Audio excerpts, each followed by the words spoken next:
I think to answer that, if I go back, even with Rick, if we look back, the last 3 to 5 years, especially 5 years ago, I think it's a fair comment to say that the conventional mailer was the way to go. You mailed everything to everybody. You did your notepads, you just listed cards, you just sold cards, and very little technology was used. In the last 3 years, people used it more. I think today and going forward, that the thought process of using mailers or using the conventional mailing certainly isn't going to work for you. And I think the biggest reason of that is not so much that it's real estate related, but the consumer themselves uses the internet for everything else in their life. And because of that, they're also using the internet for real estate to find out information. Right?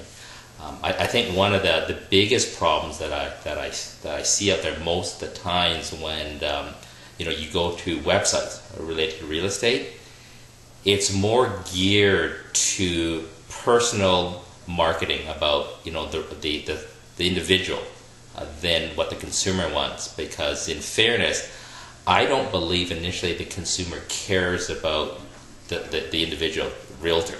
They're not there to, for example, to come to Rick's site about Rick initially, right? It's about the real estate. It's about the neighborhood. It's about services and information they're looking for more than who's Rick, right?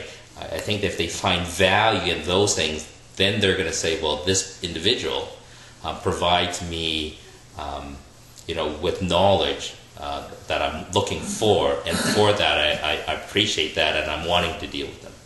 And so my number one thing is provide the consumer what they want, and that is the key if you're wanting them to engage with you.